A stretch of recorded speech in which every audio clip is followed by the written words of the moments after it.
ಸದನದಲ್ಲಿ ಯಾವುದೇ ಒಂದು ಚರ್ಚೆ ಮಾಡಲಿಕ್ಕೆ ಬಿಡದೆ ಕೇವಲ ನಾಗೇಂದ್ರ ರಾಜೀನಾಮೆ ವಿಚಾರವನ್ನೇ ಪ್ರಸ್ತಾಪ ಮಾಡ್ತಿರುವಂಥದ್ದು ಬಿಜೆಪಿ. ಸದ್ಯ ಈ ಒಂದು ವಿಚಾರವಾಗಿ ಬೇರೆ ವಿಚಾರ, ಬರಗಾಲದ ವಿಚಾರ ಆಗಿರ್ಬೋದು, ಬೇರೆ ಯಾವುದೇ ಅಭಿವೃದ್ಧಿ ವಿಚಾರವನ್ನು ಚರ್ಚೆ ಮಾಡಲಿಕ್ಕೆ ಆಗ್ತಿಲ್ಲ ಅಂತ ಶಾಸಕರು ಬಂದಿದ್ದಾರೆ.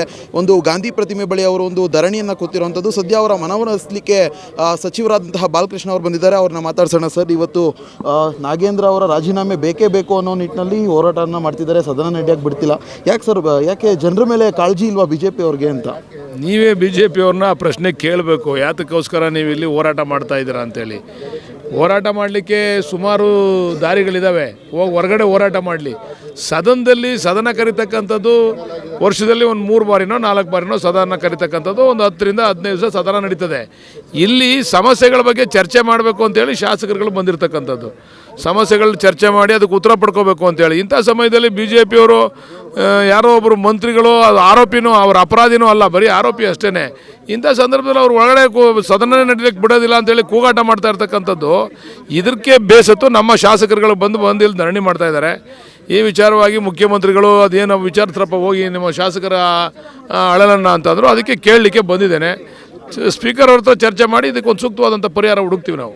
ಸರ್, ನಾಗೇಂದ್ರ ವಿಚಾರವಾಗಿ ಏನು ಹೇಳ್ತಿದ್ದಾರೆ ಅಂದರೆ ವಿಪಕ್ಷದವರು ಯಾವುದೇ ಕಾರಣಕ್ಕೂ ನಾಗೇಂದ್ರ ಅವರು ರಾಜೀನಾಮೆ ಕೊಡದಲ್ಲೇ ನಾವು ಮುಂದಕ್ಕೆ ಸದನ ನಡೆಯೋಕ್ಕೆ ಬಿಡೋದಿಲ್ಲ ಅಂತ ಒಂದು ಮಾತು ಹೇಳ್ತಿದ್ದಾರೆ.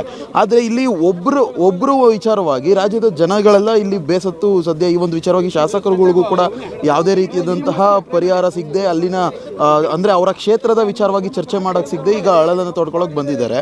ಈ ಒಂದು ವಿಚಾರವಾಗಿ ಯಾಕೆ ಇಷ್ಟೊಂದು ವಿಪಕ್ಷಗಳು ಈ ರೀತಿಯಾಗಿ ಆಡ್ತೇವೆ ಸರ್? ಸದನ ಕರಿತಕ್ಕಂಥದ್ದು ಚರ್ಚೆ ಮಾಡಿ ಪರಿಹಾರ ಕಂಡುಕೊಳ್ಳಿಕ್ಕೆ, ಹೋರಾಟ ಮಾಡ್ತಕ್ಕಂಥದ್ದು ಸದನದ ಹೊರಗಡೆ ಹೋರಾಟ ಮಾಡಬೇಕು. ಒಳಗಡೆ ಚರ್ಚೆ ಮಾಡಲಿ. ಅವರು ಸದನದಿಂದ ಯಾವ ಸಂದೇಶವನ್ನು ಜನಗರಿಗೆ ಕೊಡಬೇಕು ಅದನ್ನು ಕೊಡಲಿ, ಜನ ತೀರ್ಮಾನ ಮಾಡ್ತಾರೆ ಅಂತಿಮವಾಗಿ. ನಾವು ಬಿಡೋದೆಲ್ಲ ಕಂಡು ನಡೆಯೋದಕ್ಕೆ ಅಂತಂದ್ರೆ ಅರ್ಥ ಏನದು? ಅದು ದುಂಡಾವರ್ತಿ ಆಯ್ತದೆ, ಗೂಂಡಾಗಿರಿ ಆಯ್ತದೆ. ಅದನ್ನು ಬಿಡೋದೆಲ್ಲ ನಾವು ನಡೀಲಿಕ್ಕೆ ಅಂತಂದರೆ ಈಗ ನಮ್ಗೆ ಆಡಳಿತ ಪಕ್ಷದವ್ರಿಗಿನ್ನ ಹೆಚ್ಚು ಸದನ ಬೇಕಾಗಿರ್ತಕ್ಕಂಥದ್ದು ವಿರೋಧ ಪಕ್ಷದವ್ರಿಗೆ. ಸಮಸ್ಯೆಗಳು, ಅವ್ರ ಕ್ಷೇತ್ರದಲ್ಲಿರ್ತಕ್ಕಂಥ ಸಮಸ್ಯೆಗಳು ಮಾತಾಡಲಿಕ್ಕೆ, ರಾಜ್ಯದ ಸಮಸ್ಯೆ ಮಾತಾಡಲಿಕ್ಕೆ ಅವಕಾಶ ಇರ್ತಕ್ಕಂಥದ್ದು ಸದನದಲ್ಲಿ ವಿರೋಧ ಪಕ್ಷದವ್ರಿಗೆ. ಅದರಿಂದ ಅದನ್ನು ಉಪಯೋಗಿಸ್ಕೋಬೇಕು. ಅವ್ರಿಗೆ ಇಷ್ಟ ಇಲ್ಲ ಅಂತಂದರೆ ಹೊರಗಡೆ ಬಂದು ಪ್ರತಿಭಟನೆ ಮಾಡಲಿ. ಒಳಗಡೆ ಪ್ರತಿಭಟನೆ ಮಾಡ್ತಕ್ಕಂಥದ್ದು ಸೂಕ್ತ ಅಲ್ಲ ಸರ್. ಇನ್ನು 3-4 ದಿನ ಮಾತ್ರ ಸದನ ಇರುವಂಥದ್ದು. ಈ ಒಂದು ಟೈಮ್ನಲ್ಲಿ ಇನ್ನು ಈ ವಿಚಾರವಾಗಿ ಬೇರೆ ವಿಚಾರ ಚರ್ಚೆ ಮಾಡಲ್ಲ, ನಾವು ನಾಗೇಂದ್ರ ರಾಜೀನಾಮೆ ಕೊಡೋಕ್ಕೆ ಅಂತಾರೆ. ಆದರೆ ಈ ಸಲ ಸದನ ಪೂರ್ಣವಾದಂತಹ ಸದನ ಕೇವಲ ರಾಜೀನಾಮೆಗೋಸ್ಕರ ಮಾತ್ರ ಮುಡಿಪಿಡ್ತಾರೆ. ಬೇರೆ ವಿಚಾರ ಚರ್ಚೆ ಆಗದಲ್ಲ ಇದ್ರೆ ಈ ಸಲದ ಸದನ ಕರೆದು ಏನು ಉಪಯೋಗ ಆಗುತ್ತೆ ಸರ್? ನೋಡ್ರಿ, ಇವತ್ತು ರಾಜ್ಯದಲ್ಲಿ ಬರ ಇದೆ, ಕುಡಿಯೋ ನೀರಿನ ಸಮಸ್ಯೆ ಇದೆ, ಅನೇಕ ಜ್ವಲಂತ ಸಮಸ್ಯೆಗಳಿದ್ದಾವೆ. ಅದನ್ನೆಲ್ಲ ಚರ್ಚೆ ಮಾಡಬೇಕು. ಬಹುಶಃ ನಾನು ಅಂದ್ಕೊಂಡಿದ್ದೇನೆ, ಸರಿಯಾದ ರೀತಿಯಲ್ಲಿ ಚರ್ಚೆ ಮಾಡಿ ಪರಿಹಾರ ಕೊಂಡ್ಕೊಳ್ತಕ್ಕಂಥ ನಾಯಕತ್ವ ಬಿ ಜೆ ಪಿನಲ್ಲಿ, JDS ನಲ್ಲಿ ಇಲ್ಲ.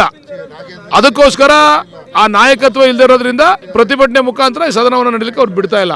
ಅವ್ರಿಗೆ ನಿಜವಾದಂಥ ಮಾತುಗಳ ಮುಖಾಂತರ ಚರ್ಚೆ ಮಾಡಿ ಸರ್ಕಾರವನ್ನು ಇಕ್ಕಟ್ಟಿಗೆ ಸಿಲುಕಿಸ್ಬೇಕು ಅಂತಕ್ಕಂಥ ನಾಯಕತ್ವ ಅಲ್ಲಿ ಇದ್ದಿದ್ರೆ ಖಂಡಿತ ಅವ್ರು ಚರ್ಚೆ ಮಾಡೋರು. ಅವ್ರಿಗೆ ಯಾರಿಗೂ ಚರ್ಚೆ ಮಾಡ್ಲಿಕ್ಕೆ ಬರೋದೇ ಇಲ್ಲ.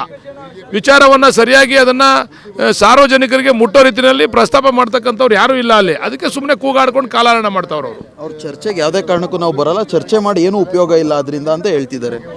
ಸರಿ, ಅವ್ರ ಅಭಿಪ್ರಾಯ ಅದು. ಹಂಗಂತ ಅದು ಅವ್ರ ಅಭಿಪ್ರಾಯ ಎಲ್ಲರ ಅಭಿಪ್ರಾಯ ಆಗಬೇಕು ಅಂತೇನಿಲ್ಲ. ಅವ್ರ ಅಭಿಪ್ರಾಯ ಇರ್ಬೋದು. ಬಟ್ ಅವ್ರ ಜೊತೆ ಇರ್ತಕ್ಕಂಥ ಶಾಸಕರೇ ನಮ್ಗೆ ಹೇಳ್ತಾರೆ, BJP JDS ಶಾಸಕರೇ, ಅನೇಕ ಸಮಸ್ಯೆಗಳಿದ್ದಾವೆ. ನಾವು ಕ್ವಶನ್ ಕೇಳಿದ್ದೀವಿ, ಕಾಲಿಗೆ ಅಟೆನ್ಷನ್ ಹಾಕಿದ್ದೀವಿ, 0 ಅವರಲ್ಲಿ ಕೊಟ್ಟಿದ್ದೇವೆ. ಹಂಗಾದ್ರೆ ಅವ್ರು ಪ್ರಶ್ನೆ ಯಾಕೆ ಹಾಕಿದ್ರು? ಹಂಗಾರೆ ಅವ್ರ MLA ಶಾಸಕರೆಲ್ಲ ಆ ರೀತಿ ಚರ್ಚೆ ಮಾಡೋಂಗೆ ಬೇಕಾಗಿರಲಿಲ್ಲ ಅಂದಿದ್ರೆ ಪ್ರಶ್ನೆಗಳು ಯಾಕೆ ಕೇಳಿದ್ರು?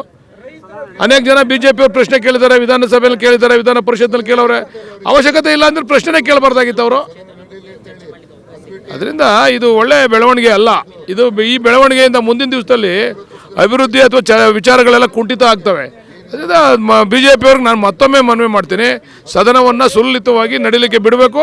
ಅಲ್ಲಿ ಚರ್ಚೆ ಮಾಡಿ ಸಾರ್ವಜನಿಕರಿಗೆ ಏನು ಸಂದೇಶ ಕೊಡಬೇಕು ಆ ಸಂದೇಶವನ್ನು ಅಲ್ಲಿಂದ ಕೊಡಬೇಕು. ಕೂಗಾಡೋದು, ಹೋರಾಟ ಮಾಡೋದು ಹೊರಗಡೆ, ಅದನ್ನು ಮಾಡಲಿ. ಒಳಗಡೆ ಅವ್ರು ಏನು ಸಂದೇಶ ಕೊಡಬೇಕು ಅದನ್ನು ಕೊಡಬೇಕಾಗ್ತದೆ.